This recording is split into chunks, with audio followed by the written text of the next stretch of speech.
நம்முடைய சேனல் தொடர்ச்சியாக பார்த்து ஆதரவு கொடுத்து கொண்டிருக்கிற நல்ல உள்ளவங்களா உங்களுக்கு என்னோட மனமார்ந்த நன்றியை நான் தெரிவிச்சுக்கிறேன். இந்த வீடியோ பார்த்துட்டு இருக்க எல்லாருக்குமே வணக்கங்க. வாட்ஸ்அப்ல சிலருக்கு தெரிஞ்ச பலருக்கு தெரியாத ஒரு 5 சிறந்த அப்டேட் மற்றும் டிப்ஸ் அண்ட் ட்ரிக்ஸ் பத்தி தான் இந்த வீடியோ நம்ம பார்க்க போறோம். அதுல நம்ம பார்க்க போற 5வது அப்டேட் என்னன்னு பார்த்தோம்னா, வாட்ஸ்அப்ல நம்ம குரூப்லயோ இல்ல தனிநபருக்கு வந்து யாருக்காவது மெசேஜ் பண்றோம் அப்படின்ற விஷயத்துல நம்ம என்ன மெசேஜ் அனுப்புறோமோ அந்த மெசேஜ் வந்து டெலீட் ஃபார் எவ்ரிஒன் அப்படின்ற ஒரு ஆப்ஷன் வந்து கொண்டு வந்தாங்க. ஆனா இந்த ஆப்ஷனை வந்து 7 நிமிஷத்துக்குள்ள வந்து அந்த மெசேஜ் வந்து நம்மளால வந்து டெலீட் பண்ண முடியும். ஆனா 7 நிமிஷம் அப்படின்ற டைம் பீரியட இப்போ வந்து எக்ஸ்டெண்ட் பண்ணி டெலீட் ஃபார் எவ்ரிஒன் வந்து ஒர்க் ஆகிட்டு இருக்கு. சோ இது நிறைய பேருக்கு வந்து தெரியாம இருந்திருக்கு. சோ நம்ம 7 நிமிஷத்துக்குள்ள தான் நம்மளால டெலீட் பண்ண முடியும், அதுக்கப்புறம் முடியாது அப்படின்ற மாதிரி நிறைய பேருக்கு இருந்திருக்கும். ஆனா இப்ப 20 நிமிஷம் முடியும், அந்த மெசேஜ் வந்து அவங்களுக்கும் வந்து டெலீட் ஆயிடும். இதுல இருக்க 4வது டிப்ஸ் என்னன்னு பார்த்தோம்னா, வாட்ஸ்அப்ல குரூப்லயோ இல்ல ஒரு தனிநபருக்கும் வந்து ஒரு வீடியோ அனுப்புறோன்ற பட்சத்துல அதை ஜிஃபா வந்து நம்மளால கன்வெர்ட் பண்ணிக்கிற முடியும். போட்டோஸ் வந்து நிறைய போட்டோஸ் வச்சு ஜிஃபா வந்து கன்வெர்ட் பண்ணிக்கிற முடியும். அது எப்படின்னு பார்த்தோம்னா, நம்ம யாருக்கு மெசேஜ் அனுப்புறோமோ அதுல போயிட்டு அட்டாச்ல போயிட்டு கேலரி போயிங்க.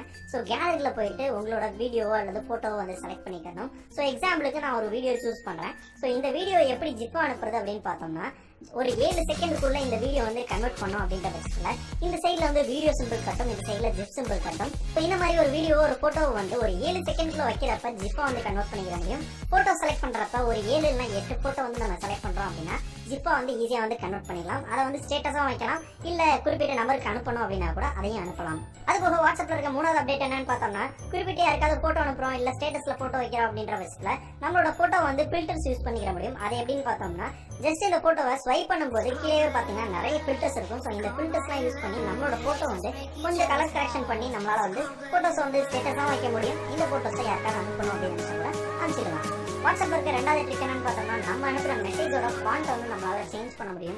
போல்ட், இட்டாலிக், ஸோ வந்து நம்ம அனுப்புற வந்து ஸ்ட்ரைக் பண்ணி சில ஃபாண்ட் வந்து சேஞ்ச் பண்ண முடியும். ஸோ இது நம்மளுக்கே சில பேர் அனுப்பிச்சிருப்பாங்க. ஆனா அதை எப்படி நம்ம பண்றது அப்படின்னு சொல்லி நிறைய பேருக்கு வந்து தெரியாம இருக்கும், சிலருக்கு தெரிஞ்சிருக்க வாய்ப்பு இருக்கு. ஸோ தெரியாதவங்க மட்டும் இதை தெரிஞ்சுக்கோங்க. இதுல ஃபர்ஸ்ட் ஒரு நார்மலா ஒரு மெசேஜ் அனுப்பிக்கலாம், ஹலோ அப்படின்னு போட்டு. ஸோ இது வந்து ஒரு நார்மல் மெசேஜ். இதுல எப்படி ஃபாண்ட் சேஞ்ச் பண்றது அப்படின்னு பாத்தீங்கன்னா, இதுல ஸ்டார் வந்து முன்னாடி, அதாவது முன்னாடி ஸ்டார் போட்டு அதுக்கப்புறம் வந்து ஹலோ அப்படின்னு நம்ம டைப் பண்ணி அதுக்கப்புறம் வந்து இன்னொரு ஸ்டார் போடும்போது இது வந்து போல்டா மாறிடும். சோ இது ஒரு ஃபாண்டா நம்மளுக்கு காமிக்கும். அதே மாதிரி இதை இட்டாலிக்கா சேஞ்ச் பண்ண முடியும். அது என்னன்னா அண்டர்ஸ்கோர் முதல்ல சேர்த்துட்டு அதுக்கப்புறம் வந்து ஹலோ அப்படின்னு சொல்லி நம்ம டைப் பண்ணி திருப்பி வந்து அண்டர்ஸ்கோர் வந்து ஆட் பண்றோம் அப்படின்னா அது வந்து இட்டாலிக்கா மாறிடும், கொஞ்சம் வந்து சாஞ்சு இருக்கும். அதே மாதிரி இந்த டில்ட் சிம்பிள் வந்து ஆட் பண்ணிட்டு அதுக்கப்புறம் வந்து ஹலோ அப்படின்ற மாதிரி டைப் பண்ணி அதுக்கப்புறம் வந்து திருப்பி இந்த டில்ட் சிம்பிள் வந்து எண்டிங்ல சேர்க்கும் போது நம்ம டைப் பண்ற மெசேஜ் வந்து இதுல வந்து ஸ்ட்ரைக் அவுட் ஆகி காமிக்கும். அதுபோக இந்த சிம்பிள் வந்து ஒரு 3 டைம் வந்து பிரஸ் பண்ணிட்டு அதுக்கப்புறம் வந்து ஹலோ அப்படின்ற மாதிரி போடுறேன். சோ போட்டதுக்கு அப்புறம் இதே சிம்பிளை திருப்பி வந்து 3 டைம் வந்து பிரஸ் பண்றேன்.